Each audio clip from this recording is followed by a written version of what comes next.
ਜਾਏ। ਵਾਹਿਗੁਰੂ ਜੀ। ਏ ਮਨ ਪਿਆਰਿਆ, ਤੂੰ ਸਦਾ ਸੱਚ ਸੰਭਾਲੇ। ਇਹੋ ਕੁਟੰਬ ਤੂੰ ਜੇ ਦੇਖਦਾ, ਚੱਲੇ ਨਾਹੀਂ ਤੇਰੇ ਨਾਲੇ। ਸਾਥ ਤੇਰੇ ਚੱਲੇ ਨਾਹੀਂ, ਤਿਸ ਨਾਲ ਕਿਉ ਚਿਤ ਲਾਈਐ। ਐਸਾ ਕੰਮ ਮੂਲੇ ਨਾ ਕੀਚੈ, ਜਿਤ ਅੰਤ ਪਛੁਤਾਈਐ। ਸਤਿਗੁਰੂ ਕਾ ਉਪਦੇਸ਼ ਸੁਣ ਤੂੰ, ਹੋਵੈ ਤੇਰੇ ਨਾਲੇ। ਕਹਿ ਨਾਨਕ ਮਨ ਪਿਆਰੇ, ਤੂੰ ਸਦਾ ਸੱਚ ਸੰਭਾਲੇ। ਸਤਿਗੁਰੂ ਕਾ ਉਪਦੇਸ਼ ਸੁਣ ਤੂੰ, ਹੋਵੈ ਤੇਰੇ ਨਾਲੇ। ਕਹਿ ਨਾਨਕ ਮਨ ਪਿਆਰੇ, ਤੂੰ ਸਦਾ ਸੱਚ ਸੰਭਾਲੇ। ਵਾਹਿਗੁਰੂ ਜੀ ਕਾ ਖਾਲਸਾ, ਵਾਹਿਗੁਰੂ ਜੀ ਕੀ ਫਤਿਹ। ਦਸਾਂ ਪਾਤਸ਼ਾਹੀਆਂ ਦੀ ਜੋ ਤਖਤ ਚੌਰ ਛਤਰ ਦੇ ਮਾਲਕ ਧੰਨ ਸ੍ਰੀ ਗੁਰੂ ਗ੍ਰੰਥ ਸਾਹਿਬ ਜੀ ਮਹਾਰਾਜ,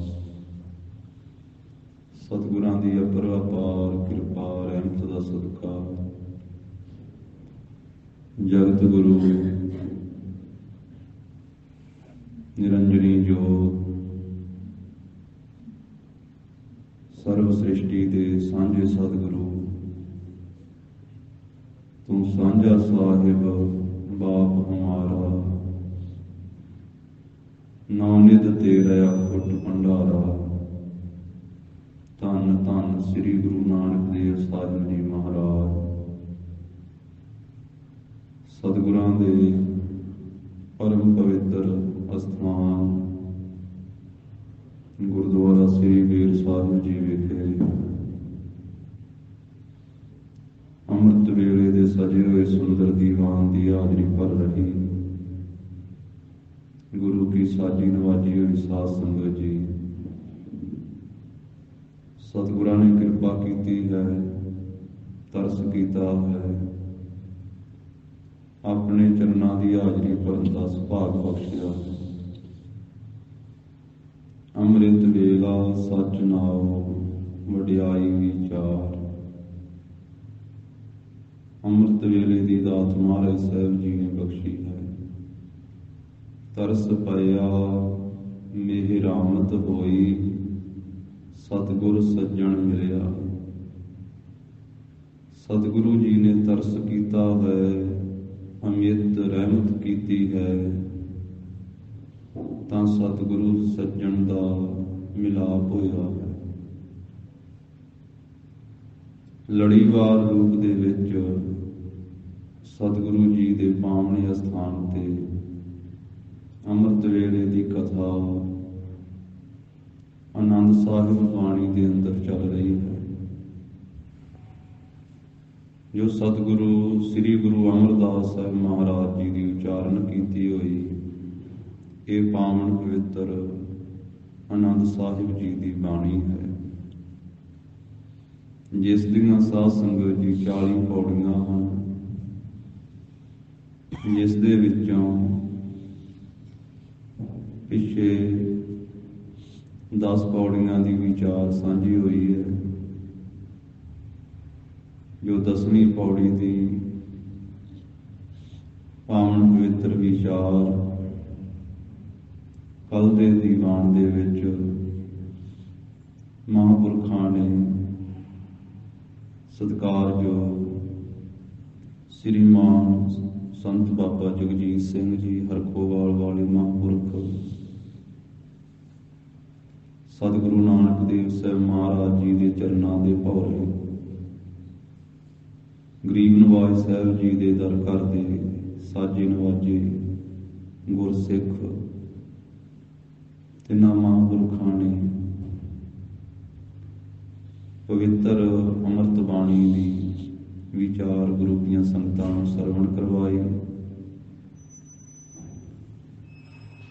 ਔਰ ਸਤਿਗੁਰੂ ਸੱਚੇ ਪਾਤਸ਼ਾਹ ਜੀ ਦੇ ਦਰੋਂ ਘਰੋਂ ਇਹ ਬ੍ਰਹਮ ਵਿਦਿਆ ਦੀ ਦਾਤ ਉਹਨਾਂ ਮਹਾਂਪੁਰਖਾਂ ਦੇ ਰਾਹੀਂ ਹੀ ਦਾਸਾਂ ਨੂੰ ਪ੍ਰਾਪਤ ਹੋਈ।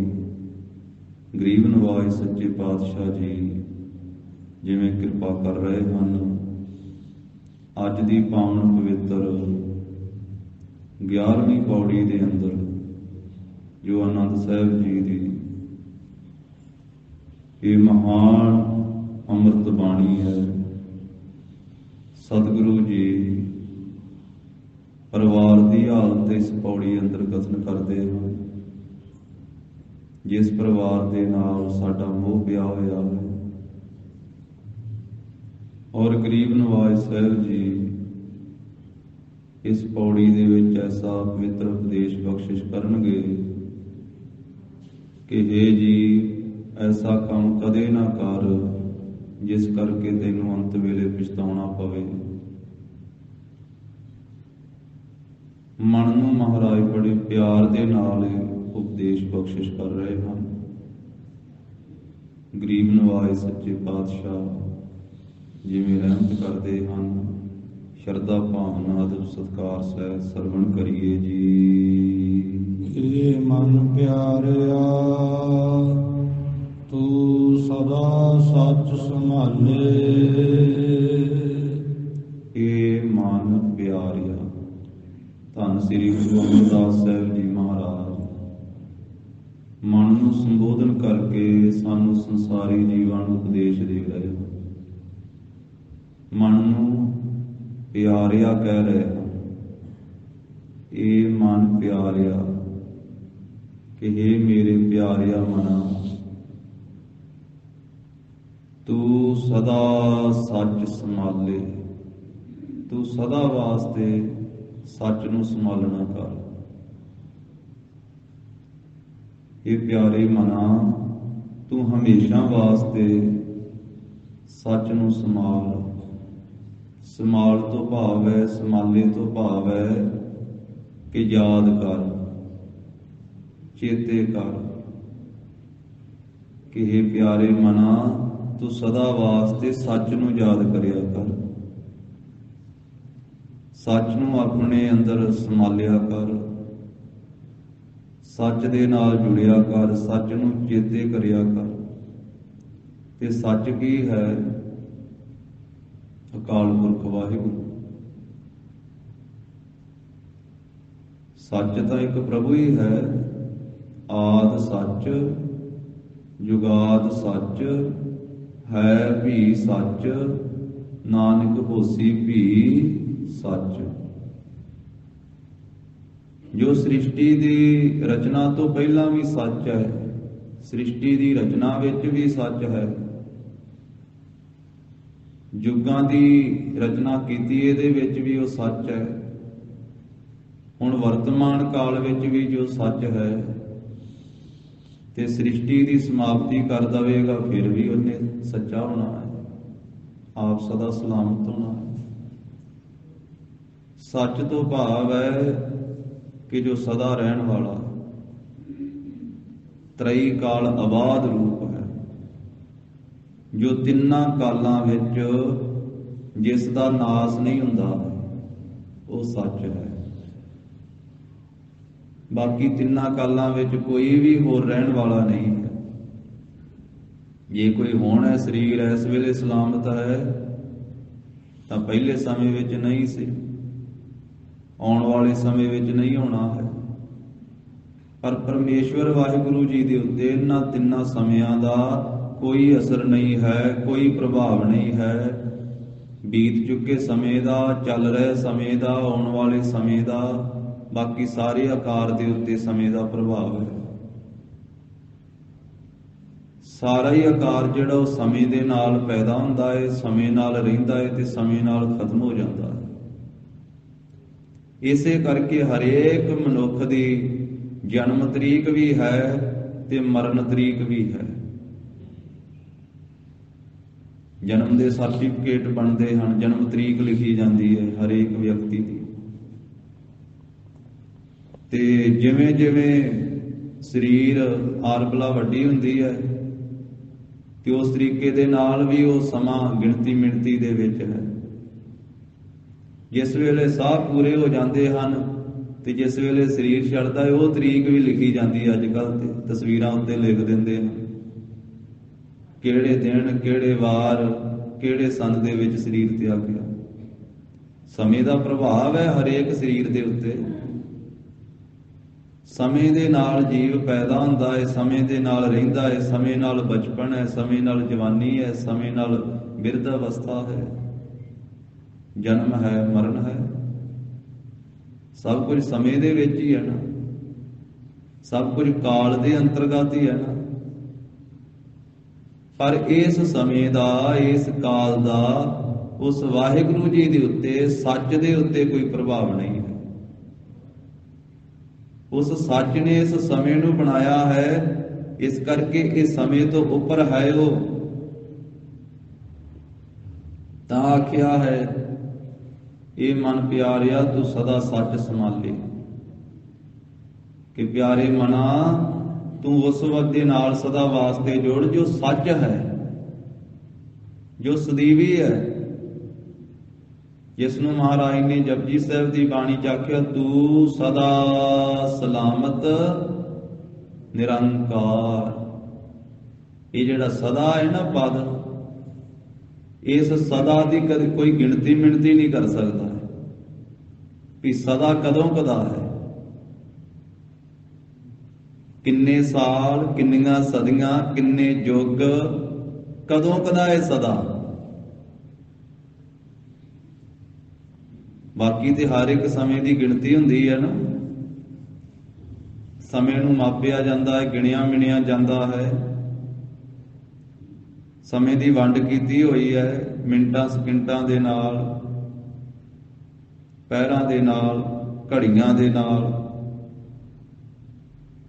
ਦਿਨ ਰਾਤ ਦੇ ਨਾਲ, ਹਫ਼ਤੇ ਦੇ ਨਾਲ, ਮਹੀਨੇ ਦੇ ਨਾਲ, ਸਾਲਾਂ ਨਾਲ, ਸਦੀਆਂ ਨਾਲ, ਯੁੱਗਾਂ ਨਾਲ, ਕਲਪਾਂ ਨਾਲ। ਪਰ ਵਾਹਿਗੁਰੂ ਪਰਮੇਸ਼ਰ ਉਹ ਕਦੋਂ ਕਦਾ ਹੈ, ਇਹ ਕੋਈ ਅੰਦਾਜ਼ਾ ਹੀ ਨਹੀਂ ਲਾ ਸਕਦਾ।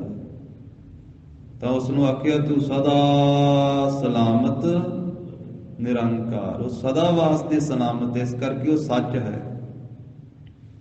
ਬਾਕੀ ਸਦਾ ਰਹਿਣ ਵਾਸਤੇ ਨਹੀਂ ਹੈ ਕੋਈ ਵੀ, ਬਾਕੀ ਸਦਾ ਸਲਾਮਤ ਹੋਰ ਕੁਝ ਨਹੀਂ ਹੈ। ਇਸ ਕਰਕੇ ਬਾਕੀ ਸਭ ਨੂੰ ਮਹਾਰਾਜ ਨੇ ਆਖਿਆ ਕੂੜ। ਇੱਕ ਪਾਸੇ ਸੱਚ ਹੈ, ਇੱਕ ਪਾਸੇ ਕੂੜ ਹੈ।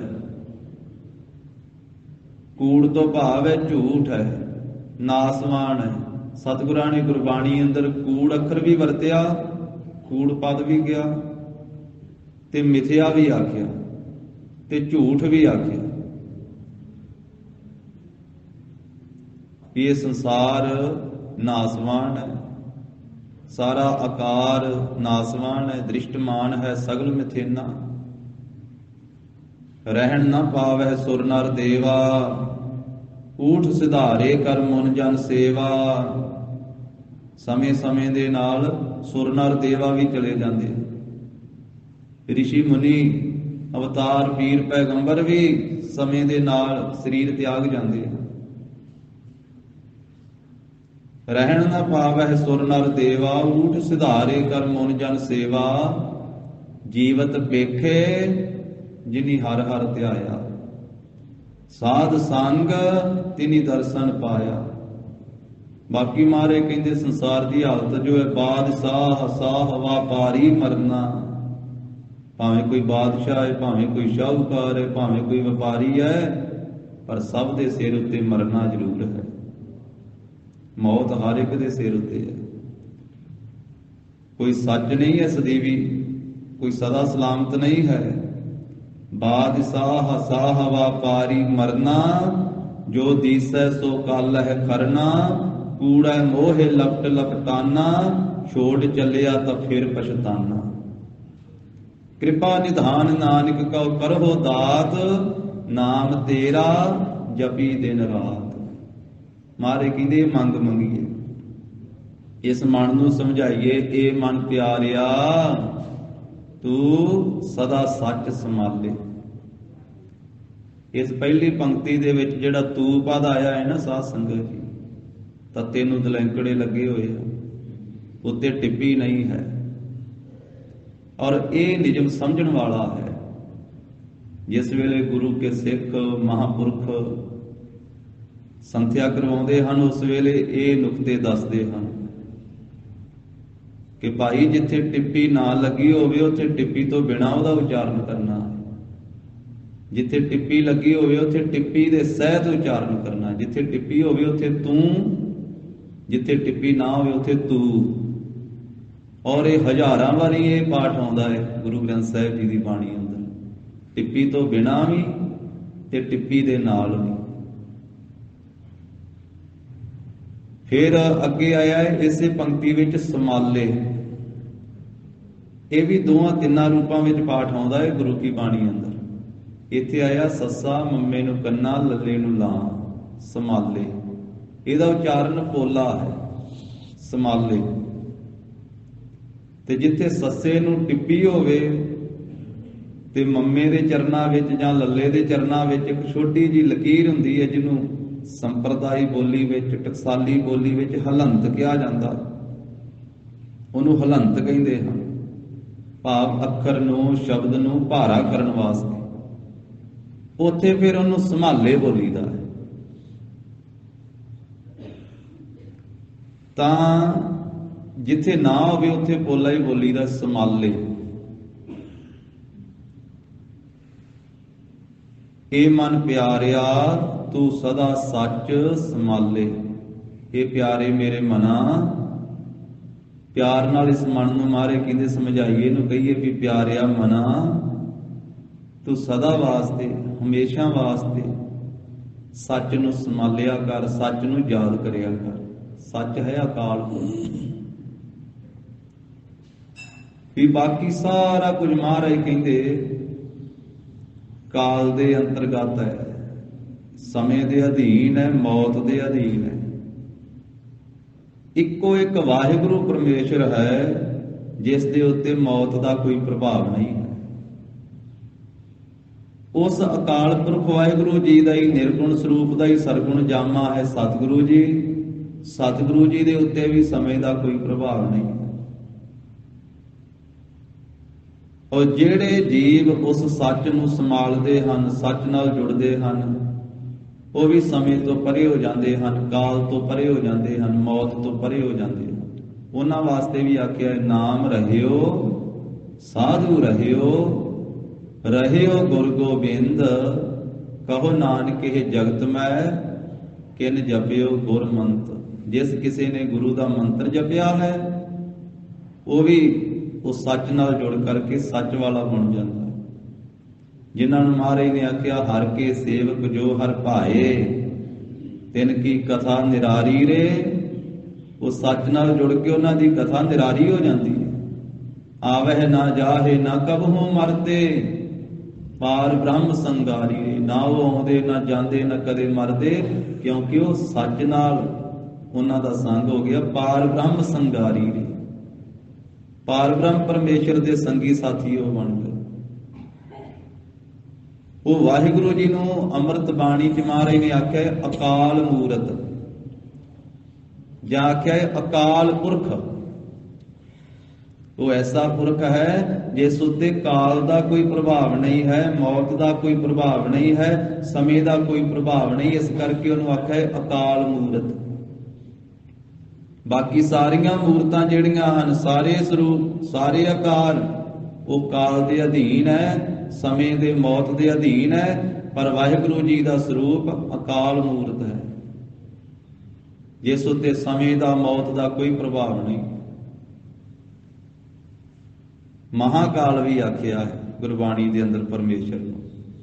ਕਲਗੀਧਰ ਪਾਤਸ਼ਾਹ ਨੇ ਬਹੁਤ ਵਾਰੀ ਮਹਾਕਾਲ ਆਖਿਆ ਹੈ ਵਾਹਿਗੁਰੂ ਜੀ। ਕਿਤੇ ਕਾਲ ਵੀ ਕਹਿੰਦੇ ਹਨ ਮਹਾਰਾਜ ਸਾਹਿਬ, ਕਿਤੇ ਅਕਾਲ ਵੀ ਕਹਿੰਦੇ ਹਨ ਵਾਹਿਗੁਰੂ ਜੀ। महाकाल रखवार हमारो, महालोह मैं किंकर था। इसे तरह अकाल पुरख की रक्षा हमने, अकाल पुरख भी कहते हैं। अकाल मूरत ते आपां मूल मंत्र ਦੇ ਵਿੱਚ ਵੀ ਪੜ੍ਹਦੇ ਹਾਂ ਕਿ ਉਹ ਵਾਹਿਗੁਰੂ ਕੈਸਾ ਹੈ। ਮਹਾਰਾਜ ਕਹਿੰਦੇ ਅਕਾਲ ਮੂਰਤ ਹੈ, ਉਹ ਸਰੂਪ ਹੈ ਜਿਸ ਉੱਤੇ ਕੋਈ ਕਾਲ ਦਾ, ਮੌਤ ਦਾ, ਸਮੇਂ ਦਾ ਅਸਰ ਹੀ ਨਹੀਂ ਹੈ। ਐਸਾ ਜੋ ਪਰਮੇਸ਼ਰ ਹੈ ਸਦਾ ਸੱਚ ਸਰੂਪ ਹੈ। ਮਨਾ ਪਿਆਰਿਆ ਉਸ ਨੂੰ ਚੇਤੇ ਕਰਿਆ ਕਰ। ਬਾਕੀ ਜੋ ਕੁਝ ਦਿਸ ਰਿਹਾ ਹੈ ਇਹ ਮਹਾਰਾਜ ਕਹਿੰਦੇ ਕੂੜ ਰਾਜਾ, ਕੂੜ ਪਰਜਾ, ਕੂੜ ਸਭ ਸੰਸਾਰ ਕੂੜ ਹੈ। ਸਭ ਕੁਝ, ਰਾਜਾ ਵੀ ਤੇ ਪਰਜਾ ਵੀ ਤੇ ਸਾਰਾ ਸੰਸਾਰ ਵੀ। ਧੰਨ ਗੁਰੂ ਨਾਨਕ ਸਾਹਿਬ ਜੀ ਦਾ ਬਚਨ ਹੈ। ਕੂੜ ਰਾਜਾ, ਕੂੜ ਪਰਜਾ, ਕੂੜ ਸਭ ਸੰਸਾਰ, ਕੂੜ ਮੰਡਪ, ਕੂੜ ਮਾੜੀ, ਕੂੜ ਬੈਸਣ ਹਾਰ,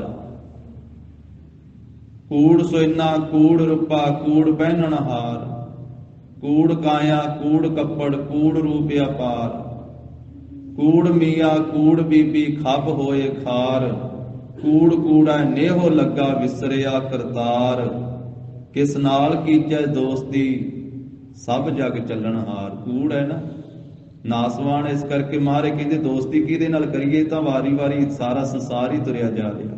ਇਹ ਤਾਂ ਚੱਲਣ ਹਾਰ, ਰਹਿਣ ਹਾਰ ਤਾਂ ਨਹੀਂ ਹੈ। ਰਹਿਣ ਹਾਰ ਤੇ ਉਹ ਸਦਾ ਸੱਚ ਹੈ। ਕਿਸ ਨਾਲ ਕੀਚੈ ਦੋਸਤੀ ਸਭ ਜਗ ਚੱਲਣ ਹਾਰ, ਕੂੜ ਮਿੱਠਾ, ਕੂੜ ਮਾਖਿਓ, ਕੂੜ ਡੋਬੇ ਪੂਰ, ਨਾਨਕ ਵਖਾਣੈ ਬੇਨਤੀ ਤੁਧ ਬਾਝ ਕੂੜੋ ਕੂੜ। ਤੁਧ ਜਿਸ ਨੂੰ ਆਖਿਆ ਹੈ ਨਾ, ਮਹਾਰਾਜ ਕਹਿੰਦੇ ਉਹ ਸੱਚ ਹੈ। ਤੁਧ ਆਖਿਆ ਵਾਹਿਗੁਰੂ ਜੀ ਨੂੰ ਕਿ हे ਪ੍ਰਭੂ ਆਪ ਜੀ ਤੋਂ ਬਿਨਾਂ ਤੇ ਸਭ ਕੁਝ ਕੂੜ ਹੀ ਕੂੜ ਹੈ। ਇੱਕੋ ਇੱਕ ਆਪ ਹੀ ਸੱਚੇ ਹੋ। ਨਾਨਕ ਵਖਾਣੈ ਬੇਨਤੀ ਤੁਧ ਬਾਝ ਕੂੜੋ ਕੂੜ।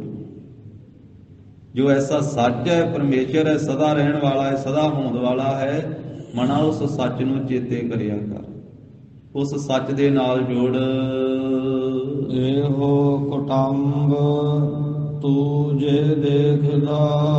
ਮਹਾਰਾਜ ਕਹਿੰਦੇ ਇਹ ਜੋ ਕੁਟੰਬ ਨਾਮ ਹੈ ਪਰਿਵਾਰ ਦਾ, ਜੋ ਇਸਤਰੀ ਤੋਂ ਵਧਿਆ ਹੋਇਆ ਪਰਿਵਾਰ ਹੈ,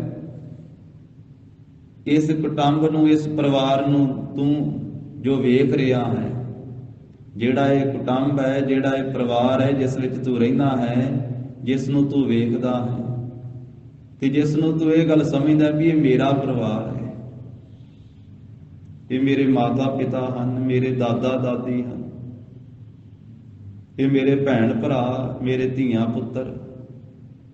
ਇਹ ਜਿਹੜਾ ਕੁਟੰਬ, ਇਹ ਜਿਹੜਾ ਪਰਿਵਾਰ ਤੂੰ ਵੇਖ ਰਿਹਾ ਹੈ ਨਾ, ਜਿਸ ਦੇ ਵਿੱਚ ਮਮਤਾ ਹੈ, ਤੇਰੀ ਹੰਗਤਾ ਹੈ, ਜਿਸ ਦੇ ਵਿੱਚ ਆਪਣਤ ਹੈ ਕਿ ਇਹ ਮੇਰਾ ਹੈ।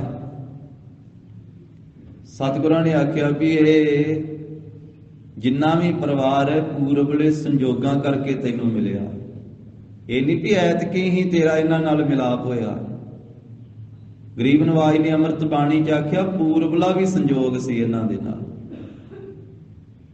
ਤੇ ਹੁਣ ਫੇਰ ਇਹਨਾਂ ਦੇ ਨਾਲ ਤੇਰਾ ਮਿਲਾਪ ਹੋਇਆ।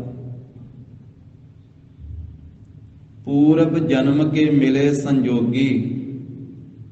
ਇਹ ਪੂਰਬਲੇ ਜਨਮਾਂ ਦੇ ਸੰਜੋਗੀ ਜਿਹੜੇ ਸੀ ਨਾ, ਉਹ ਪਰਿਵਾਰ ਬਣ ਕੇ ਤੈਨੂੰ ਮਿਲੇ ਆ, ਉਹ ਸੱਜਣ ਮਿੱਤਰ ਬਣ ਕੇ ਤੈਨੂੰ ਮਿਲੇ ਆ, ਭੈਣ ਭਰਾ ਬਣ ਕੇ ਮਿਲੇ। ਪੂਰਬ ਜਨਮ ਕੇ ਮਿਲੇ ਸੰਜੋਗੀ, ਅੰਤ ਹੈ ਕੋ ਨਾ ਸਹਾਈ। ਪਰ ਅੰਤ ਵੇਲੇ ਇਹਨਾਂ ਵਿੱਚੋਂ ਕਿਸੇ ਨੇ ਤੇਰੀ ਮਦਦ ਨਹੀਂ ਕਰਨੀ ਹੈ। ਅੰਤ ਵੇਲੇ ਕਿਸੇ ਨੇ ਤੇਰੇ ਨਾਲ ਨਹੀਂ ਜਾਣਾ।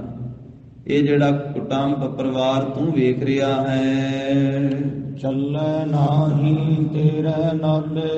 ਇਹ ਪਿਆਰੇ ਮਨਾ, ਪਰਿਵਾਰ ਦੇ ਵਿੱਚੋਂ ਕਿਸੇ ਨੇ ਵੀ ਤੇਰੇ ਨਾਲ ਨਹੀਂ ਜਾਣਾ। ਇਸ ਪਰਿਵਾਰ ਨੇ ਤੇਰੇ ਨਾਲ ਨਹੀਂ ਤੁਰਨਾ। ਜਦੋਂ ਤੂੰ ਲੋਕ ਤੋਂ ਪ੍ਰਲੋਕ ਵੱਲ ਨੂੰ ਜਾਵੇਂਗਾ, ਚੱਲੇ ਨਾਹੀ ਤੇਰੇ ਨਾਲੇ। ਇਹ ਪਰਿਵਾਰ ਤੇਰੇ ਨਾਲ ਨਹੀਂ ਜਾਵੇਗਾ, ਕੋਈ ਕਿਸੇ ਦੇ ਨਾਲ ਨਹੀਂ ਜਾਂਦਾ। ਜਿਸ ਵੇਲੇ ਕੋਈ ਪ੍ਰਾਣੀ ਚੜ੍ਹਾਈ ਕਰਦਾ ਹੈ, ਉਹਦਾ ਅੰਤਮ ਸੰਸਕਾਰ ਕੀਤਾ ਜਾਂਦਾ ਹੈ, ਤੇ ਗੁਰਮਤਿ ਦੀ ਮਰਿਆਦਾ ਹੈ ਜੋ ਗੁਰੂ ਸਾਹਿਬਾਂ ਨੇ ਸਾਨੂੰ ਦਿੱਤੀ ਹੈ ਗੁਰਸਿੱਖਾਂ ਨੂੰ। ਫਿਰ ਗੁਰੂ ਸਾਹਿਬ ਜੀ ਦੇ ਚਰਨਾਂ ਵਿੱਚ ਆ ਕੇ ਅਰਦਾਸ ਬੇਨਤੀ ਹੁੰਦੀ ਹੈ। ਅਰਦਾਸ ਬੇਨਤੀ ਤੋਂ ਪਹਿਲਾਂ ਅਲਾਹਣੀਆਂ ਦਾ ਪਾਠ ਕੀਤਾ ਜਾਂਦਾ ਹੈ ਤੇ ਅਲਾਹਣੀਆਂ ਦੇ ਵਿੱਚ ਮਹਾਰਾਜ ਸਾਹਿਬ ਜੀ ਨੇ ਮਹਾਨ ਪਵਿੱਤਰ ਉਪਦੇਸ਼ ਬਖਸ਼ਦਿਆਂ ਹੋਇਆ ਇਹ ਵੀ ਬਚਨ ਕਿਹਾ ਕਿ ਮਰੇ ਹੋਏ ਦੇ ਨਾਲ ਕੋਈ ਮਰਦਾ ਨਹੀਂ ਹੈ, ਜਾਣ ਵਾਲੇ ਦੇ ਨਾਲ ਕੋਈ ਜਾਂਦਾ ਨਹੀਂ ਹੈ। ਭਾਵੇਂ ਕੋਈ ਕਿੰਨਾ ਵੀ ਰੁਦਨ ਕਰੇ, ਕਿੰਨਾ ਵੀ ਰੋਵੇ, ਕਿੰਨਾ ਵੀ ਵੈਰਾਗ ਧਾਰਨ ਕਰੇ, ਕੋ ਮਰੇ ਨਾ ਮੁਰਿਆ ਨਾਲੇ, ਕੋਈ ਨਹੀਂ ਮਰਦਾ ਹੈ ਮਰਨ ਵਾਲੇ ਦੇ ਨਾਲ। ਉਹ ਸੰਸਾਰੀਆਂ ਦੀ ਗੱਲ ਕੀਤੀ ਹੈ ਤੇ ਕਈ ਐਸੇ ਵੀ ਹਨ ਜਿਹੜੇ ਆਪਣੇ ਪਿਆਰ ਵਾਲੇ ਦੇ ਨਾਲ ਸਰੀਰ ਤਿਆਗ ਜਾਂਦੇ। ਗੁਰੂ ਹਰਗੋਬਿੰਦ ਸਾਹਿਬ ਮਹਾਰਾਜ ਸਾਹਿਬ ਜੀ ਜਿਸ ਵੇਲੇ ਸੱਚਖੰਡ ਪਿਆਨਾ ਕੀਤਾ, ਉਸ ਵੇਲੇ ਗੁਰੂ ਕੇ ਪਿਆਰ ਵਾਲਿਆਂ ਨੇ ਨਾਲ ਸਰੀਰ ਤਿਆਗਿਆ ਸੀ। ਉਹ ਤਾਂ ਗੁਰਮੁਖਾਂ ਦੀ ਗੱਲ ਹੈ ਨਾ, ਉਹ ਇੱਕ ਵੱਖਰੀ ਗੱਲ ਹੈ। ਪਰ ਸੰਸਾਰ ਦੀ ਹਾਲਤ ਮਾਰੇ ਕਥਨ ਕਰਦੇ, ਇਸ ਪਰਿਵਾਰ ਨੂੰ ਤੂੰ ਵੇਖ ਰਿਹਾ ਹੈ, ਜਿਸ ਨੂੰ ਆਪਣਾ ਸਮਝਦਾ, ਇਹਦੇ ਵਿੱਚੋਂ ਕਿਸੇ ਨੇ ਤੇਰੇ ਨਾਲ ਨਹੀਂ ਜਾਣਾ। ਨਾਲ ਤਾਂ ਪਰਿਵਾਰ ਨੇ ਕੀ ਜਾਣਾ, ਕਿਸੇ ਵੇਲੇ ਸੰਸਾਰ ਵਿੱਚ ਜਿਉਂਦਿਆਂ ਹੀ ਕੋਈ ਵਿਪਤਾ ਦਾ ਸਮਾਂ ਬਣ ਜਾਵੇ ਤੇ ਪਰਿਵਾਰ ਵੀ ਛੱਡ ਕੇ ਕਈ ਵਾਰੀ ਪਾਸੇ ਹੋ ਜਾਂਦਾ। ਮਹਾਰਾਜ ਕਹਿੰਦੇ ਸੁੱਖ ਵੇਲੇ ਸਾਰੇ ਨੇੜੇ ਹੋ ਕੇ ਬਹਿੰਦੇ ਆ, ਦੁੱਖ ਵੇਲੇ ਜਿਉਂਦਿਆਂ ਹੀ ਕਈ ਵਾਰੀ ਪਰਿਵਾਰ ਛੱਡ ਜਾਂਦਾ ਹੈ। ਆਪਣੇ ਨੇੜਲੇ ਰਿਸ਼ਤੇਦਾਰ ਜਿਨ੍ਹਾਂ ਨਾਲ ਬੜਾ ਗੂੜਾ ਸੰਬੰਧ ਹੁੰਦਾ, ਕਈ ਵਾਰੀ ਉਹ ਵੀ ਸਾਥ ਛੱਡ ਕੇ ਪਾਸੇ ਹੋ ਜਾਂਦੇ। ਸੁਖ ਮੈਂ ਬਹੁ ਸੰਗੀ ਭਏ, ਦੁੱਖ ਮੈਂ ਸੰਗ ਨਾ ਕੋਏ, ਕਹੋ ਨਾਨਕ ਹਰਿ ਭਜ ਮਨਾ ਅੰਤ ਸਹਾਈ ਹੋਏ। ਸੁੱਖ ਵਿੱਚ ਸਾਰੇ ਨੇੜੇ ਹੁੰਦੇ ਆ ਤੇ ਦੁੱਖ ਵੇਲੇ ਮਹਾਰਾਜ ਕਹਿੰਦੇ ਸਾਰੇ ਦੂਰ ਹੋ ਜਾਂਦੇ, ਵਿਪਤਾ ਦੇ ਸਮੇਂ ਦੂਰ ਹੋ ਜਾਂਦੇ। ਇਹਨਾਂ ਪੰਕਤੀਆਂ ਦੀ ਵਿਆਖਿਆ ਰੂਪ ਵਿੱਚ ਕਿਸੇ ਗੁਰਮੁਖ ਨੇ ਐਸਾ ਲਿਖਿਆ ਹੈ, ਸੁੱਖਾਂ ਵੇਲੇ ਸਾਰੀ ਦੁਨੀਆ ਨੇੜੇ ਢੁਕ ਢੁਕ ਬਹਿੰਦੀ, ਪਰਖੇ ਜਾਣ ਸੱਜਣ ਉਸ ਵੇਲੇ ਜਾਂ ਬਾਜੀ ਪੁੱਠੀ ਪੈਂਦੀ। ਅਸਲ ਸੱਜਣਾ ਦਾ ਉਸ ਵੇਲੇ ਪਤਾ ਲੱਗਦਾ ਹੈ ਜਿਸ ਵੇਲੇ ਕੋਈ ਦੁੱਖ ਤੇ ਵਿਪਤਾ ਦਾ, ਮੁਸੀਬਤ ਦਾ ਸਮਾਂ ਬਣਦਾ। ਫਿਰ ਕੌਣ ਸਾਥ ਨਿਭਾਉਂਦਾ? ਸਤਿਗੁਰੂ ਗਰੀਬ ਨਵਾਜ ਸਾਹਿਬ ਜੀ ਕਹਿੰਦੇ ਵੀ ਇਸ ਪਰਿਵਾਰ ਨੇ ਤੇਰੇ ਨਾਲ ਨਹੀਂ ਮਨਾ ਚੱਲਣਾ, ਤੂੰ ਇਸ ਪਰਿਵਾਰ ਨੂੰ ਛੱਡ ਕੇ ਚਲੇ ਜਾਵੇਂਗਾ। ਕਿਉਂਕਿ ਪਰਿਵਾਰ ਪ੍ਰਾਪਤ ਵੀ ਵੱਖਰੇ ਵੱਖਰੇ ਸਮੇਂ ਵਿੱਚ ਹੋਇਆ ਹੈ ਤੇ ਪਰਿਵਾਰ ਦੇ ਨਾਲੋਂ ਵਿਛੋੜਾ ਵੀ ਪਰਿਵਾਰਕ ਮੈਂਬਰਾਂ ਦਾ ਅੱਡੋ ਅੱਡੀ ਪੈਂਦਾ। ਮਹਾਰਾਜ ਨੇ ਜਿਵੇਂ ਆਖਿਆ ਨਾ, ਰਾਣਾ ਰਾਉ ਨਾ ਕੋ ਰਹਿ, ਰੰਗ ਨਾ ਤੁੰਗ ਫਕੀਰ, ਵਾਰੀ ਆਪੋ ਆਪਣੀ ਕੋਈ ਨਾ ਬੰਧੈ ਧੀਰ। ਸਾਰੇ ਆਪਣੀ ਵਾਰੀ ਦੇ ਨਾਲ ਹੀ ਜਨਮ ਲਿਆ ਸਭ, ਜਨਮ ਵੀ ਵਾਰੀ ਵਾਰੀ ਹੋਇਆ ਸਭ ਦਾ ਤੇ ਮਰਨ ਵੀ ਵਾਰੀ ਵਾਰੀ ਹੁੰਦਾ ਸਭ ਦਾ। ਕੋਈ ਕਿਸੇ ਦੇ ਨਾਲ ਨਹੀਂ ਜਾਂਦਾ। ਇਹੋ ਕੁਟੰਬ ਤੂੰ ਜੇ ਦੇਖਦਾ, ਚੱਲੈ ਨਾਹੀ ਤੇਰੇ ਨਾਲੇ। ਇਹ ਪਿਆਰਿਆ ਮਨਾ, ਇਹ ਪਰਿਵਾਰ ਜਿਸ ਨੂੰ ਤੂੰ ਵੇਖ ਰਿਹਾ ਹੈ ਨਾ, ਇਸ ਨੇ ਤੇਰੇ ਨਾਲ ਨਹੀਂ ਜਾਣਾ। ਮਨੁੱਖ ਦੇ ਕੁਝ ਮਿੱਤਰ ਮੰਨੇ ਹਨ, ਪਰਿਵਾਰ ਵੀ ਇੱਕ ਤਰ੍ਹਾਂ ਦਾ ਮਿੱਤਰ ਹੀ ਬਣਿਆ ਹੈ ਮਨੁੱਖ ਦਾ। ਇੱਕ ਧਨ ਵੀ ਮਿੱਤਰ ਮੰਨਿਆ, ਇਸੇ ਤਰ੍ਹਾਂ ਕਰਮ ਵੀ ਮਿੱਤਰ ਮੰਨੇ ਹਨ। ਪਰ ਸਮੇਂ ਸਮੇਂ ਦੇ ਨਾਲ ਮਨੁੱਖ ਸਾਰਿਆਂ ਨੂੰ ਛੱਡ ਕੇ ਚਲੇ ਜਾਂਦਾ ਹੈ, ਜਾਂ ਇਹ ਛੱਡ ਕੇ ਜਾਂਦਾ ਹੈ ਜਾਂ ਇਸ ਦੇ ਇਹ ਮਿੱਤਰ ਇਹਨੂੰ ਛੱਡ ਜਾਂਦੇ ਹਨ। ਧਨ ਨੂੰ ਮਿੱਤਰ ਮੰਨਿਆ ਹੈ ਤੇ ਧਨ ਵੀ ਕਈ ਵਾਰੀ ਚਲੇ ਜਾਂਦਾ। ਇਹੋ ਧਨ ਕਰਤੇ ਕਾ ਖੇਲ ਹੈ, ਕਦੇ ਆਵੇ ਕਦੇ ਜਾਏ। ਕਦੇ ਦੌਲਤ ਬਹੁਤੀ ਹੋ ਜਾਂਦੀ ਹੈ, ਧਨ ਬਹੁਤਾ ਆ ਜਾਂਦਾ ਹੈ, ਕਦੀ ਧਨ ਵੀ ਛੱਡ ਜਾਂਦਾ ਹੈ ਸਾਥ। ਕਦੀ ਇਹ ਅਮੀਰ ਹੋ ਜਾਂਦਾ ਹੈ, ਕਦੀ ਗਰੀਬ ਹੋ ਜਾਂਦਾ ਹੈ, ਕਦੀ ਧਨਾਢ ਕਦੀ ਨਿਰਧਨ। ਇਸੇ ਤਰ੍ਹਾਂ ਇਹ ਪਰਿਵਾਰ ਵੀ ਇੱਕ ਤਰ੍ਹਾਂ ਦਾ ਮਿੱਤਰ ਮੰਨਿਆ ਹੈ, ਪਰ ਜਦੋਂ ਸਵਾਸ ਪੂਰੇ ਹੋ ਜਾਂਦੇ ਪਰਿਵਾਰ ਨੂੰ ਵੀ ਛੱਡ ਕੇ ਜਾਣਾ ਪੈਂਦਾ ਹੈ, ਪਰਿਵਾਰ ਨਾਲ ਨਹੀਂ ਜਾਂਦਾ। ਫਿਰ ਚੰਗੇ ਤੇ ਮਾੜੇ ਜਿਹੜੇ ਕਰਮ ਕਰਦਾ ਹੈ, ਜਿੰਨਾ ਚਿਰ ਜੀਵਨ ਹੁੰਦਾ ਉਹ ਕਰਮ ਵੀ ਇਹਦੇ ਮਿੱਤਰ ਮੰਨੇ। ਮਹਾਰਾਜ ਨੇ ਆਖਿਆ ਉਹ ਕਰਮ ਨਾਲ ਜਾਂਦੇ ਆ, ਪਰਿਵਾਰ ਨੇ ਨਾਲ ਨਹੀਂ ਜਾਣਾ, ਆ ਸਥੂਲ ਸਰੀਰ ਨੇ ਨਾਲ ਨਹੀਂ ਜਾਣਾ, ਦਿਸਣ ਵਾਲੇ ਸਰੀਰ ਨੇ ਨਾਲ ਨਹੀਂ ਜਾਣਾ। ਇਹਦੇ ਅੰਦਰ ਜਿਹੜਾ ਅਣ ਦਿਸਦਾ ਹੈ ਉਹ ਅੱਗੇ ਜਾਣਾ, ਜਿਹਦੇ ਤੋਂ ਲੇਖਾ ਪੁੱਛਿਆ ਜਾਂਦਾ, ਜਿਹੜਾ ਹਿਸਾਬ ਕਿਤਾਬ ਦਿੰਦਾ। ਤੇ ਜਿਹੜੇ ਇਸ ਦੇਹ ਦੇ ਨਾਲ ਚੰਗੇ ਤੇ ਮਾੜੇ ਕਰਮ ਕੀਤੇ ਆ, ਉਹ ਕਰਮਾਂ ਰੂਪੀ ਮਿੱਤਰ ਨਾਲ ਜਾਂਦੇ ਨੇ, ਕਰਮ ਨਾਲ ਜਾਂਦੇ, ਜਿਨ੍ਹਾਂ ਨੂੰ ਗੁਰਬਾਣੀ ਵਿੱਚ ਚੰਗਿਆਈਆਂ ਬੁਰਿਆਈਆਂ ਵੀ ਆਖਿਆ ਨਾਲ ਜਾਂਦੇ ਆ। ਤੇ ਅੱਗੇ ਧਰਮ ਰਾਜਾ ਦੀ ਕਚਹਿਰੀ ਵਿੱਚ ਵਾਚੇ ਜਾਂਦੇ। ਸ਼ਲੋਕ ਦੇ ਵਿੱਚ ਰੋਜ਼ ਪੜ੍ਹਦੇ ਹਾਂ, ਸੁਣਦੇ ਹਾਂ, ਚੰਗਿਆਈਆਂ ਬੁਰਿਆਈਆਂ ਵਾਚੈ ਧਰਮ ਹਦੂਰ, ਕਰਮੀ ਆਪੋ ਆਪਣੀ ਕੇ ਨੇੜਾ ਕੇ ਦੂਰ। ਉਹ ਆਪੋ ਆਪਣੇ ਕਰਮ ਆਪ ਨੂੰ ਭੋਗਣੇ ਪੈਂਦੇ, ਜਿਹੜੇ ਚੰਗੇ ਕੀਤੇ ਜਾਂ ਬੁਰੇ ਕੀਤੇ। ਇਸ ਕਰਕੇ ਗੁਰੂ ਸਾਹਿਬ ਜੀ ਨੇ ਆਸਾ ਕੀ ਵਾਰ ਦੇ ਵਿੱਚ ਵੀ ਫਰਮਾਇਆ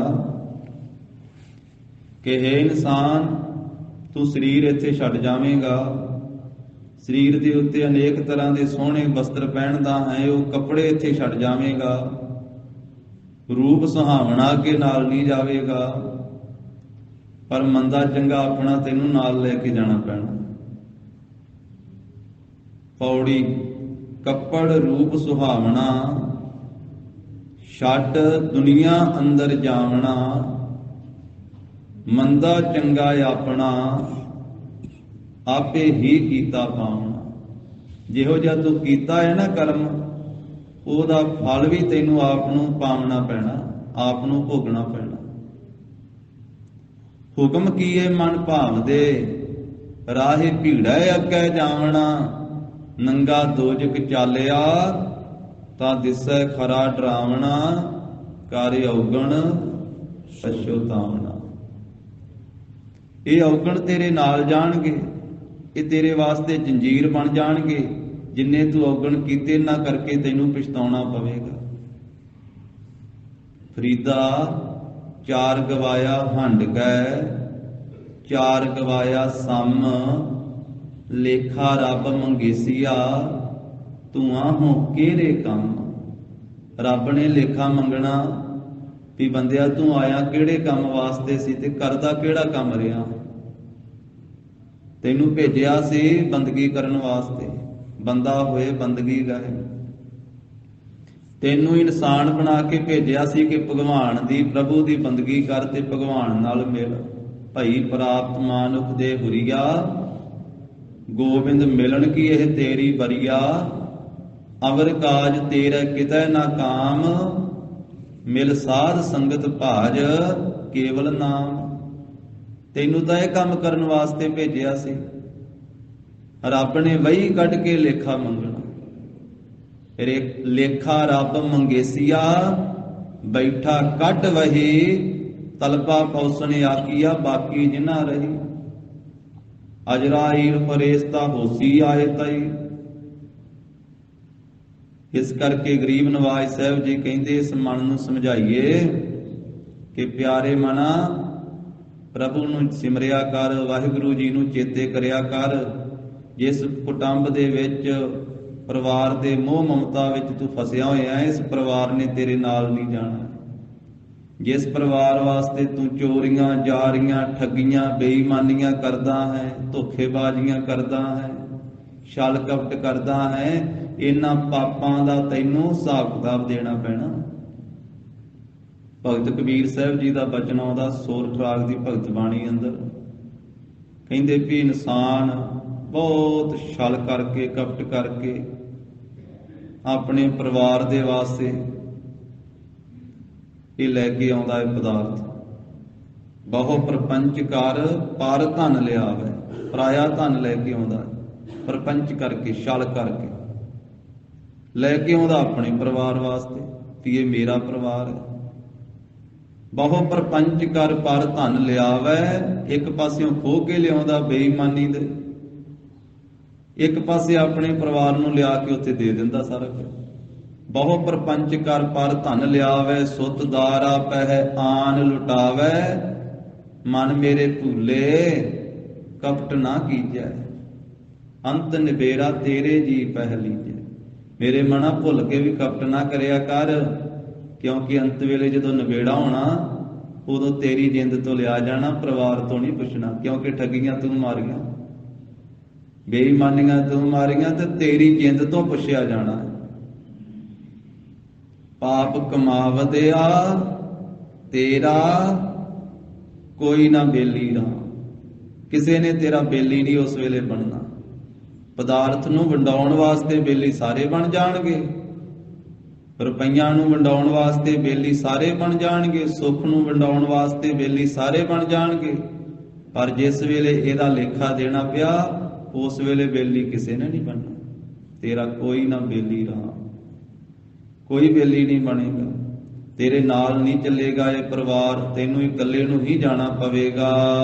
ਸਾਥ ਤੇਰਾ ਚੱਲੈ ਨਾਹੀ, ਜਿਸ ਪਰਿਵਾਰ ਨੇ ਸਾਥ ਤੇਰੇ ਨਹੀਂ ਚੱਲਣਾ ਹੈ, ਤਿਸ ਨਾਲ ਕਿਉ ਚਿਤ ਲਾਈਐ। ਇਹ ਪਿਆਰਿਆ ਮਨਾ, ਫਿਰ ਤਿਸ ਪਰਿਵਾਰ ਦੇ ਨਾਲ ਕਿਉਂ ਚਿੱਤ ਲਾਇਆ ਹੋਇਆ ਹੈ?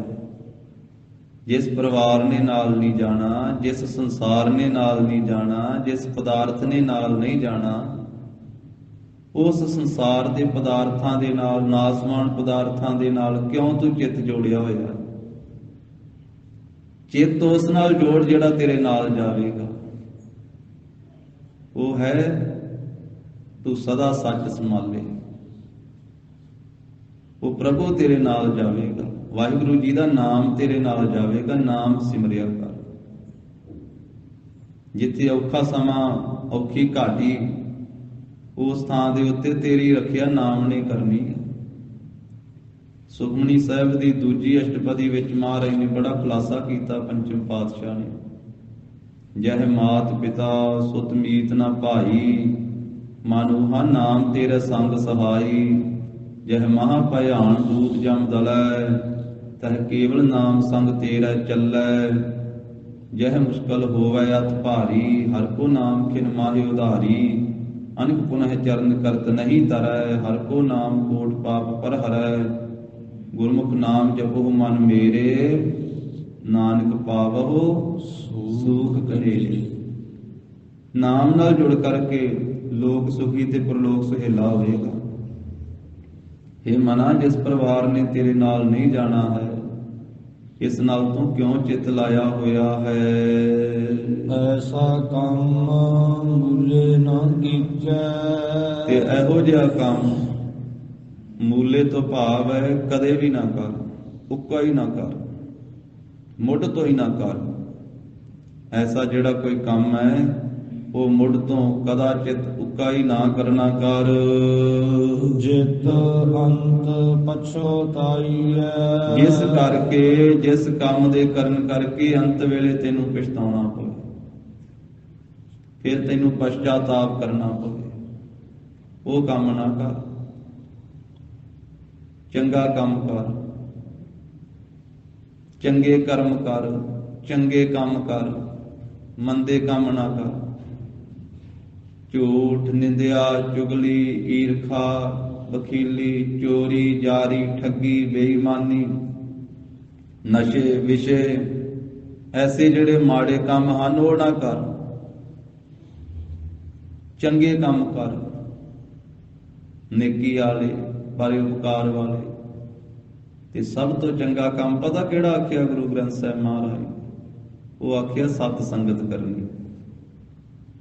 ਸਭ ਤੋਂ ਚੰਗਾ ਕੰਮ ਮਹਾਰਾਜ ਨੇ ਆਖਿਆ ਵਾਹਿਗੁਰੂ ਜੀ ਦੀ ਬੰਦਗੀ ਕਰਨੀ, ਗੁਰੂ ਕੀ ਬਾਣੀ ਦਾ ਪਾਠ ਕਰਨਾ,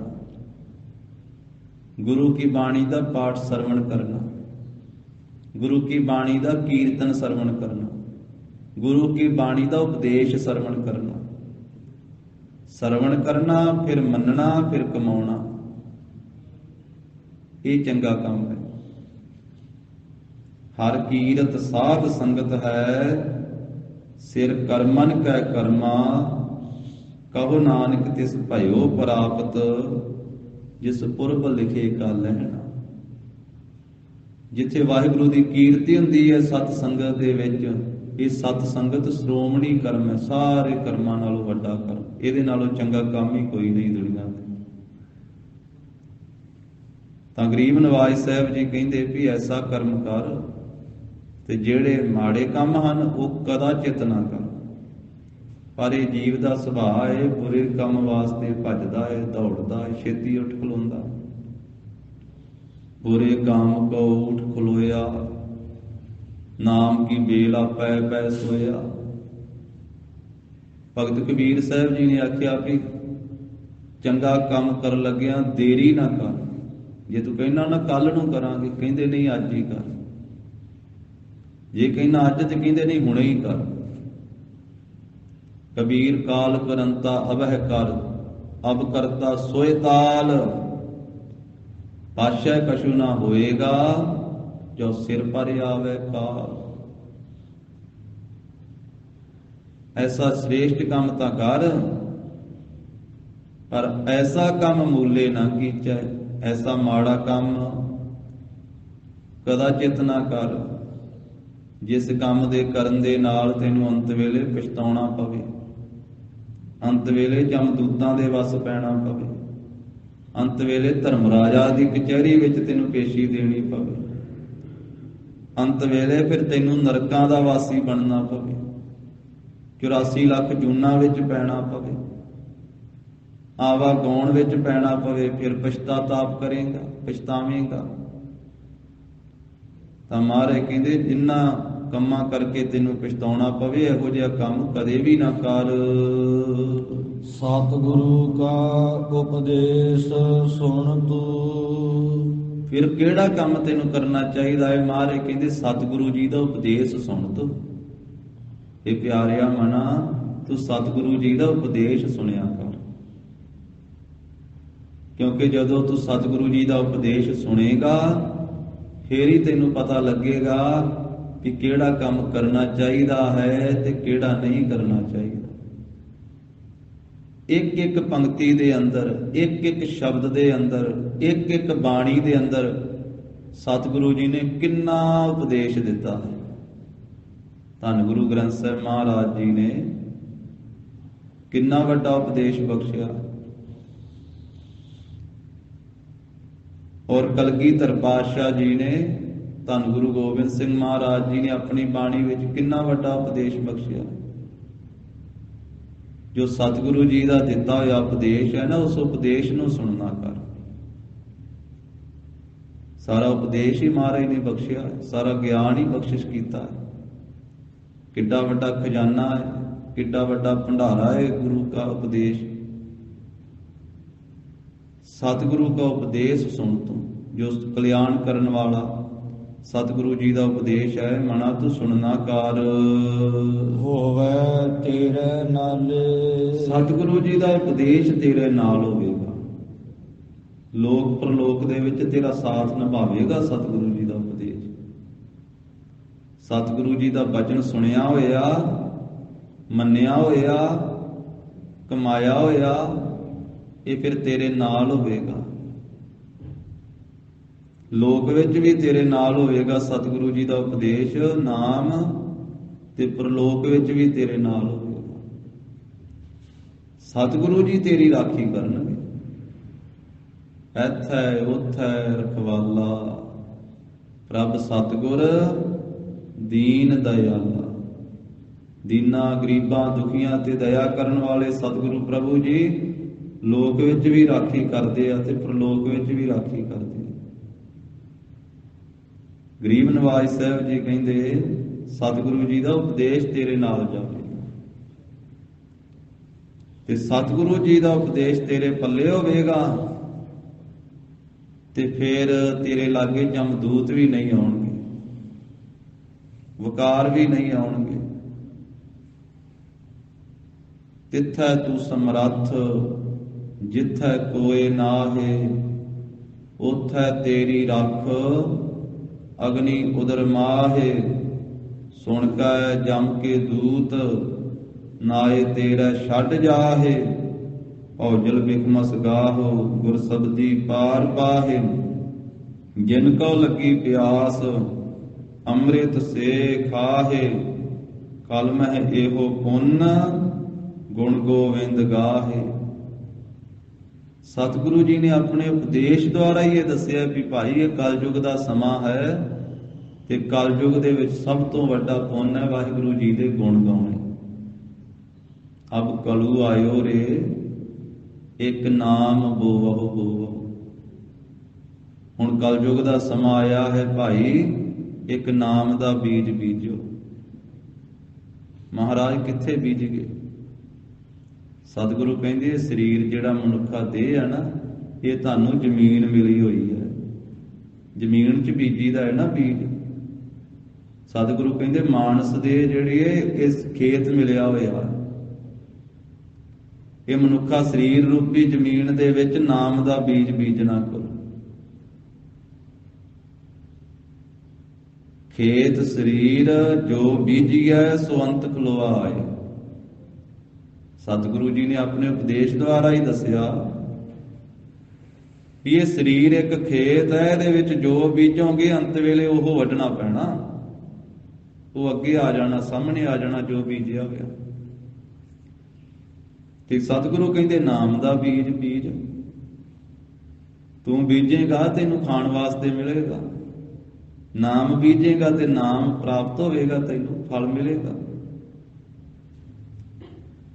ਆਪੇ ਬੀਜ ਆਪੇ ਹੀ ਖਾਹੋ, ਨਾਨਕ ਹੁਕਮੀ ਆਵਹੁ ਜਾਹੋ। ਜੋ ਬੀਜੇਗਾ ਉਹੀ ਖਾਵੇਗਾ ਨਾ। ਜੇ ਬੀਜੇਗਾ ਹੀ ਕਿਕਰਾਂ, ਫਿਰ ਅੰਗੂਰ ਥੋੜਾ ਖਾ ਲਏਗਾ। ਜੇ ਕਿਕਰਾਂ ਬੀਜੀਆਂ ਤੇ ਕੰਡੇ ਪ੍ਰਾਪਤ ਹੋਣੇ, ਜੇ ਅੰਗੂਰ ਬੀਜੇਗਾ ਤੇ ਅੰਗੂਰ ਪ੍ਰਾਪਤ ਹੋ ਜਾਣਗੇ। ਜੋ ਬੀਜੀਏ ਉਹ ਵੱਢੀ ਦਾ ਨਾ ਜ਼ਮੀਨ ਦੇ ਵਿੱਚੋਂ। ਇਸ ਕਰਕੇ ਮਹਾਰਾਜ ਕਹਿੰਦੇ ਭਾਈ ਬੀਜ ਨਾਮ ਦਾ ਬੀਜ, ਸ਼ੁਭ ਗੁਣਾਂ ਦਾ ਬੀਜ ਬੀਜਣਾ ਕਰ। ਜਿਹੋ ਜਿਹਾ ਬੀਜ ਤੂੰ ਬੀਜੇਗਾ ਉਹੋ ਜਿਹਾ ਹੀ ਫਲ ਤੈਨੂੰ ਪ੍ਰਾਪਤ ਹੋਣਾ। ਆਸਾ ਕੀ ਵਾਰ ਦੇ ਵਿੱਚ ਜਗਤ ਗੁਰੂ ਜੀ ਨੇ ਫਰਮਾਇਆ ਕਿ ਜੀਵ ਬੀਜ ਦਾ ਜ਼ਹਿਰ ਹੈ ਤੇ ਮੰਗਦਾ ਹੈ ਅੰਮ੍ਰਿਤ ਹੈ। ਹੁਣ ਜ਼ਹਿਰ ਬੀਜ ਕੇ ਅੰਮ੍ਰਿਤ ਥੋੜਾ ਮਿਲਦਾ ਹੁੰਦਾ। ਜਿਹੜੀ ਫਸਲ ਬੀਜੀ ਉਹੀ ਵੱਢਣੀ ਹੈ। ਇਸ ਕਰਕੇ ਮਹਾਰਾਜ ਕਹਿੰਦੇ ਭਾਈ ਜੇ ਅੰਮ੍ਰਿਤ ਚਾਹਣਾ ਹੈ, ਜੇ ਸੁੱਖ ਚਾਹਣਾ ਹੈ, ਆਨੰਦ ਚਾਹੁੰਦਾ ਹੈ, ਫਿਰ ਉਹਦਾ ਬੀਜ ਵੀ ਬੀਜਣਾ। ਅੰਮ੍ਰਿਤ ਚਾਹਣਾ ਹੈ ਤੇ ਅੰਮ੍ਰਿਤ ਦਾ ਬੀਜ ਬੀਜਣਾ ਕਰ। ਉਹ ਬੀਜ ਨਾਮ ਹੀ ਹੈ। ਨਾਮ ਨੂੰ ਵੀ ਮਹਾਰਾਜ ਨੇ ਅੰਮ੍ਰਿਤ ਆਖਿਆ। ਪ੍ਰਤੱਖ ਅੰਮ੍ਰਿਤ ਵੀ ਮਹਾਰਾਜ ਸਾਹਿਬ ਜੀ ਨੇ ਖੰਡੇ ਬਾਟੇ ਦਾ ਬਖਸ਼ਿਸ਼ ਕੀਤਾ। ਖੰਡੇ ਬਾਟੇ ਦਾ ਅੰਮ੍ਰਿਤ ਛਕ, ਪੰਜਾਂ ਕਕਾਰਾਂ ਦੀ ਰਹਿਤ ਰੱਖ, ਗੁਰੂ ਕਾ ਬਖਸ਼ਿਆ ਹੋਇਆ ਸੇਵਾ ਸਿਮਰਨ ਬਾਣੀ ਬਾਣਾ ਨਿਤਨੇਮ ਰਹਿਤ, ਉਹਦਾ ਧਾਰਨੀ ਹੋ, ਪ੍ਰੇਤਾਂ ਦਾ ਤਿਆਗ ਕਰ। ਜੋ ਬੀਜ ਬੀਜੇਗਾ ਉਹਦਾ ਤੈਨੂੰ ਫਲ ਪ੍ਰਾਪਤ ਹੋਵੇਗਾ। ਇਹ ਸਤਿਗੁਰੂ ਜੀ ਨੇ ਆਪਣੇ ਉਪਦੇਸ਼ ਦੇ ਰਾਹੀਂ ਬਖਸ਼ਿਸ਼ ਕੀਤੀ ਹੈ। ਸਤਿਗੁਰੂ ਕਾ ਉਪਦੇਸ਼ ਸੁਣ ਤੋ ਹੋਵੈ ਤੇਰਾ ਨਾਲੇ, हे ਮਨਾ ਇਹ ਸਤਿਗੁਰੂ ਜੀ ਦਾ ਉਪਦੇਸ਼ ਤੇਰੇ ਨਾਲ ਹੋਵੇਗਾ। ਕਹੈ ਨਾਨਕ ਮਨ ਪਿਆਰੇ, ਕਹਿੰਦੇ ਹਨ ਧੰਨ ਸ੍ਰੀ ਗੁਰੂ ਅਮਰਦਾਸ ਸਾਹਿਬ ਜੀ ਮਹਾਰਾਜ, ਮਨ ਪਿਆਰੇ, हे ਪਿਆਰੇ ਮਨ। ਗਰੀਬ ਨਵਾਜ਼ ਸਾਹਿਬ ਕਿੰਨੇ ਪਿਆਰ ਦੇ ਨਾਲ ਮਨ ਨੂੰ ਸਮਝਾਉਂਦੇ ਹਨ। ਕਿਤੇ ਝਿੜਕਾਂ ਵੀ ਦਿੱਤੀਆਂ ਮਨ ਨੂੰ, ਕਿਤੇ ਮਨ ਨੂੰ ਚੰਚਲਾ ਵੀ ਆਖਿਆ ਹੈ। ਪਿਛਲੀ ਪੌੜੀ ਵਿੱਚ ਚੰਚਲਾ ਆਖਿਆ ਕਿ ਚੰਚਲ ਮਨ, ਤੇਜ ਮਨ। ਤੇ ਮਹਾਰਾਜ ਸਾਹਿਬ ਜੀ ਇੱਥੇ ਪਿਆਰਾ ਕਹਿੰਦੇ ਮਨ ਨੂੰ। ਕਹੈ ਨਾਨਕ ਮਨ ਪਿਆਰੇ, हे प्यारे मना, ਤੂੰ ਸਦਾ ਸੱਚ ਸੰਭਾਲੇ। ਤੂੰ ਸਦਾ ਵਾਸਤੇ ਸੱਚ ਨੂੰ ਚੇਤੇ ਕਰਿਆ ਕਰ, ਕਿਉਂਕਿ ਸੱਚ ਨੂੰ ਸੰਭਾਲਿਆ ਕਰ। ਸੱਚ ਨੂੰ ਸੰਭਾਲਣ ਵਾਸਤੇ ਧੰਨ ਗੁਰੂ ਅਮਰਦਾਸ ਸਾਹਿਬ ਜੀ ਤਾਂ ਕਹਿ ਰਹੇ ਆ ਕਿਉਂਕਿ ਭੁੱਲਾ ਹੋਇਆ ਇਸ ਨੂੰ ਸੱਚ, ਕਿਉਂਕਿ ਇਸ ਨੇ ਚੇਤੇ ਕੀਤਾ ਹੋਇਆ ਹੈ ਤੇ ਪਰਿਵਾਰ ਇਹਦੇ ਚੇਤੇ ਵਿੱਚ ਹੈ। ਮਨ ਨੂੰ ਪਰਿਵਾਰ ਚੇਤੇ ਹੈ, ਮਨ ਨੂੰ ਸੰਸਾਰ ਚੇਤੇ ਹੈ, ਮਨ ਨੂੰ ਪਦਾਰਥ ਚੇਤੇ ਹੈ, ਨਿਰੰਕਾਰ ਭੁੱਲਿਆ ਹੈ। ਮਨ ਦੇ ਪਦਾਰਥ ਚੇਤੇ ਹੈ ਪਰ ਪ੍ਰਮਾਤਮਾ ਭੁੱਲਿਆ ਹੋਇਆ। ਪਦਾਰਥ ਤਾਂ ਹਰ ਵੇਲੇ ਚੇਤੇ ਰਹਿੰਦਾ ਹੈ ਮਨ ਦੇ। ਗਰੀਬ ਨਵਾਜ ਸਾਹਿਬ ਕਹਿੰਦੇ ਵੀ ਤੂੰ ਉਸ ਨੂੰ ਚੇਤੇ ਕਰ ਜੋ ਤੈਨੂੰ ਵਿਸਰਿਆ। ਵਿਸਰਨਾ ਚਾਹੀਦਾ ਨਹੀਂ, ਜਿਸ ਨੇ ਸਾਰਾ ਤੈਨੂੰ ਪਰਿਵਾਰ ਦਿੱਤਾ ਹੈ, ਜਿਸ ਨੇ ਸਾਰਾ ਇਹ ਸੰਸਾਰ ਤੈਨੂੰ ਦਿੱਤਾ ਹੈ, ਜਿਸ ਨੇ ਤੈਨੂੰ ਪਦਾਰਥ ਦਿੱਤਾ ਹੈ, ਦਾਤਾਂ ਦਿੱਤੀਆਂ, ਪਰ ਤੂੰ ਦਾਤਾਂ ਲੈ ਕੇ ਦਾਤੇ ਨੂੰ ਵਿਸਾਰ ਦਿੱਤਾ। ਦਾਤ ਪਿਆਰੀ ਵਿਸਰਿਆ ਦਾਤਾਰਾ, ਜਾਣੈ ਨਾਹੀ ਮਰਨ ਵਿਚਾਰਾ। ਮਹਾਰਾਜ ਕਹਿੰਦੇ ਦਾਤ ਚੇਤੇ ਹੈ, ਦਾਤ ਦੇ ਨਾਲ ਜੁੜ ਗਿਆ ਤੇ ਜਿਸ ਨੇ ਦਾਤ ਦਿੱਤੀ ਉਹ ਦਾਤਾ ਭੁਲਾ ਦਿੱਤਾ। ਪਦਾਰਥ ਮਨ ਦੇ ਹਰ ਵੇਲੇ ਚੇਤੇ ਵਿੱਚ ਹੈ, ਪਰ ਜਿਸ ਪ੍ਰਮਾਤਮਾ ਨੇ ਸਾਰੇ ਪਦਾਰਥ ਦਿੱਤੇ ਉਹ ਪ੍ਰਮਾਤਮਾ ਭੁੱਲ ਗਿਆ। ਗਰੀਬ ਨਵਾਜ ਸਾਹਿਬ ਜੀ ਨੇ ਫਰਮਾਇਆ ਕਿ ਉਸ ਸੱਚ ਨੂੰ ਸਦਾ ਚੇਤੇ ਕਰ, ਸੱਚ ਨੂੰ ਸੰਭਾਲ ਮਨਾ ਪਿਆਰਿਆ। ਜਿਸ ਸੱਚ ਨੇ ਤੈਨੂੰ ਸਾਰਾ ਕੁਝ ਹੀ ਦਿੱਤਾ, ਕੱਲੀ ਕੱਲੀ ਵਸਤੂ ਵੀ ਮਹਾਰਾਜ ਨੇ ਗਿਣ ਕੇ ਦੱਸੀ ਅੰਮ੍ਰਿਤ ਗੁਰਬਾਣੀ ਦੇ ਅੰਦਰ, ਤੇ ਗਰੀਬ ਨਵਾਜ ਨੇ ਸਮੁੱਚਾ ਵੀ ਕਹਿ ਦਿੱਤਾ। ਸੋ ਕਿਉ ਵਿਸਰੈ ਜਿਨ ਸਭ ਕਿਛ ਦੀਆ। ਉਹ ਕਿਉਂ ਭੁੱਲੇ ਜਿਸ ਨੇ ਮਨਾ ਤੈਨੂੰ ਸਾਰਾ ਕੁਝ ਦਿੱਤਾ ਹੈ। ਤੇ ਸਾਰੇ ਕੋਈ ਦੀ ਵਿਆਖਿਆ ਬੜੀ ਲੰਮੀ ਹੈ। ਸਾਰਾ ਕੁਝ ਕੀ ਦਿੱਤਾ? ਤਨ ਵੀ ਉਸੇ ਨੇ ਦਿੱਤਾ, ਇਹ ਮਨ ਵੀ ਤਾਂ ਉਹਦਾ ਹੀ ਪਾਇਆ ਹੋਇਆ ਹੈ ਤਨ ਦੇ ਵਿੱਚ। ਮਨ ਦੀ ਉਤਪਤੀ ਵੀ ਉਸੇ ਨੇ ਕੀਤੀ ਹੈ, ਧਨ ਵੀ ਉਸ ਪ੍ਰਭੂ ਨੇ ਹੀ ਦਿੱਤਾ ਹੈ ਸਾਰਾ। ਜਿਸ ਕਾ ਤਨ ਮਨ ਧਨ ਸਭ ਤਿਸ ਕਾ। ਉਹ ਪਰਮੇਸ਼ਰ ਵਾਹਿਗੁਰੂ ਨੇ ਸਾਰਾ ਕੁਝ ਦਿੱਤਾ ਹੈ, ਸਾਰੀਆਂ ਦਾਤਾਂ ਦਿੱਤੀਆਂ, ਤੇ ਬਾਕੀ ਸਾਰੇ ਪਦਾਰਥ ਇਸ ਮਨ ਦੇ ਚੇਤੇ ਵਿੱਚ ਹੈ। ਜੇ ਵਿਸਰ ਗਿਆ ਹੈ ਤੇ ਸਾਰਾ ਕੁਝ ਦੇਣ ਵਾਲਾ ਵਿਸਰ ਗਿਆ। ਦਾਤਾਂ ਨਾਲ ਜੁੜ ਗਿਆ, ਦਾਤੇ ਨੂੰ ਵਿਸਾਰ ਦਿੱਤਾ। ਪਦਾਰਥ ਨੂੰ ਚੇਤੇ ਕਰਦਾ ਹੈ, ਪ੍ਰਮਾਤਮਾ ਨੂੰ ਭੁਲਾ ਦਿੱਤਾ ਹੈ। ਗਰੀਬ ਨਵਾਜ ਕਹਿੰਦੇ ਮਨ ਨੂੰ ਚਾਹੀਦਾ ਤੇ ਸੀ ਵੀ ਦਮ ਦਮ ਨਾਮ ਨੂੰ ਚੇਤੇ ਕਰਦਾ, ਦਮ ਦਮ ਸੱਚ ਨੂੰ ਚੇਤੇ ਕਰਦਾ, ਪਰ ਗੱਲ ਉਲਟੀ ਹੋ ਗਈ ਹੈ, ਦਮ ਦਮ ਮਾਇਆ ਨੂੰ ਹੀ ਚੇਤੇ ਕਰਦਾ। ਮਾਇਆ ਮਨ ਹੋਣਾ ਵਿਸਰੈ, ਮੰਗੈ ਦਮਾ ਦਮ। ਹਰੇਕ ਸਾਹ ਨਾਲ ਮਾਇਆ ਹੀ ਮੰਗੀ ਜਾਂਦਾ। ਉਹ ਪ੍ਰਭੂ ਭੁੱਲ ਹੀ ਗਿਆ ਹੈ ਮਨ ਦੇ ਵਿੱਚ। ਮਾਇਆ ਮਨ ਹੋਣਾ ਵਿਸਰੈ, ਜੋ ਵਿਸਰਨੀ ਚਾਹੀਦੀ ਸੀ ਉਹ ਚੇਤੇ ਹੈ, ਤੇ ਜੋ ਚੇਤੇ ਰਹਿਣਾ ਚਾਹੀਦਾ ਸੀ ਉਹ ਵਿਸਰ ਗਿਆ। ਸਤ ਸੰਗਤ ਦਾ ਭਾਵ ਹੀ ਇਹ ਹੈ ਕਿ ਵਾਹਿਗੁਰੂ ਚੇਤੇ ਆ ਜਾਵੇ।